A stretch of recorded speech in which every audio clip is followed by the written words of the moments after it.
Hey everybody, Matt Farnham here, leader of Team Farnham Real Estate. Want to give you a housing market update here for the end of July 2022. First of all, thank you so much to everybody who continues to trust us and refer us, your friends and family.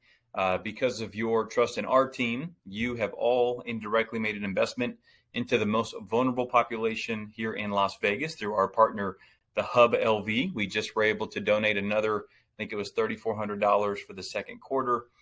So year to date, we've been able to donate about $7,000 to the Hub so far because of your trust and support of our team. So thank you very much. All right, let's get into the information. The market is absolutely nuts out there. You're seeing the headlines. And let me unpack just the most recent relevant information I can for you. So June's median sales price was $480,000. And guys, when you're looking at inflation numbers and you're looking at real estate data, just know that the media is always behind. They're always reporting, sometimes 30 plus days behind. So what I wanted to do is really get in the weeds and look at what's happening right now. So first of all, median price of $480,000 in June. If you look at the closings in the last 30 days, so June was June 1st through June 30th, of course. If you look at June 25 to July 25, for example, the median price was $460,000, $20,000 less than just the full month of June. If you look at what's pending right now, that's scheduled to close in the next 30 days. That's a real snapshot of today. Now, again, we're 6 weeks before the headline comes out about this number. But if you look at what's pending right now, there are 1,694 homes scheduled to close in the next 30 days. And those have a median list price of $450,000.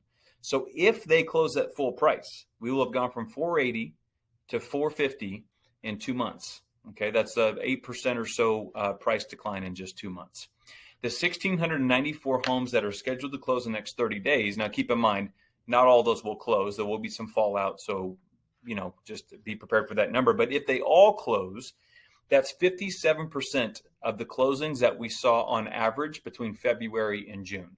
So for 4 months in a row, we averaged around 2,965 closings a month, call it 3,000 closings a month. We're going to be about 1,600 to 1,700 closings in the next 30 days. So, of course, what happens with that? We have sales way down. We have inventory shooting up with people putting their homes on the market. We are now at 3.5 months of inventory. And I've told you in the past, when you get above 3 months, it's what we call a level market. When you go from 0.7 months to 3.5 months in a span of 60 to 75 days, it's a buyer's market. It's absolutely a buyer's market out there. You can feel it. No way around it right now. So that's a quick summary for you. We are 15% of the homes that have been listed since July 1st are under contract. So typically we were seeing, for the last couple of years, probably 80% of the properties that would list would go pending in the first 30 days. Probably 90% go pending within the first 60 days. So far, everything listed, from July 1st to today, only 15% of those homes in the Valley have gone pending, which is a very low number. And for homes between 500,000 and 900,000, some of us would refer to that as the executive market, if you will. But that group of homes, only 8% of those properties listed since July 1st are now pending 25, 26 days later. All right. Unfortunately, all signs do point to continued price declines. We have demand really slow right now. We have inventory up. California stopped coming, guys. That's pretty much the summary. I had a friend mention, the percentage of people that voted for Governor Newsom like California, and they want to be in California. The folks that are very upset with different things in California and wanted to leave, most, if not all of them, have left by now. So we saw California obviously drive up our market here, which many of us enjoyed that for the last few years, but they are not coming nearly at the rate they were before. And now, of course, we are seeing some prices readjust here. And just a quick summary for you on that. I'm talking to a lot of clients right now, and truthfully, I don't think it's so much of the market disappointing us right now, as much as we're coming into this really clear 2020 hindsight view that truthfully, the homes that were closing in our neighborhood, your neighborhood, my neighborhood, that were closing February through June this year, they weren't real numbers. Those weren't real closings. That was the end of this just crazy boom, this phenomenal run that we had. And now things are adjusting back to probably wherever they left off of what was reasonable. I personally believe that might be what we were seeing happen towards the end of last year, like November, December, maybe before the second big rush came, where we started seeing 10 to 15,000 home gains each month for 4 or 5 months in a row.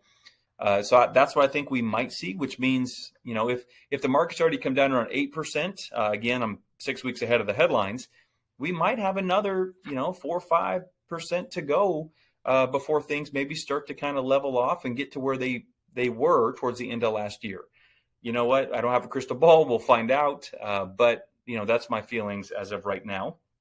Real quick, the Fed did announce a rate hike. There hasn't been much mortgage industry reaction yet because of the large inflation numbers. It was expectant that the Fed would raise the rates around what they did. Therefore, most believe that the mortgage pricing was already kind of baked into the market. So no huge change there, at least not a huge change expected to be in the coming days. And I think that's all I'm going to share with you. I try not to go too long. I would just end with this, a message for home buyers. If you have been thinking about buying or on the fence, buy a home. Supply and demand drives market. Interest rates don't drive market.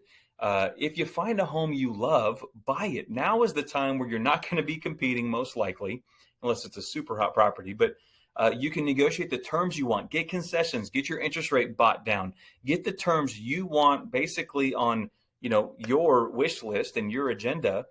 Because when things do level off, prices might come down a little bit more, of course, but you also have a better chance of being in a competing situation, a few months from now, or not having the leverage you might have right now to get the terms you really, really want in the contract. So just think about that.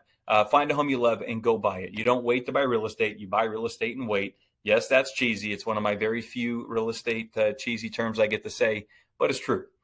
So, hey, I'll leave it at that. If you guys have any questions, reach out to us anytime. We love hearing from you. We are in this. We are in the weeds looking at this information daily, trying to guide our clients the best we possibly can. We don't have perfect advice. I'm going to be honest about that. But we are experts. We know what we're doing, and we can guide you through these shifting waters right now.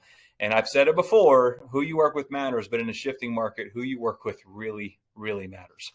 Thanks so much, guys. We appreciate all of you, and hopefully we'll talk to you soon. See ya.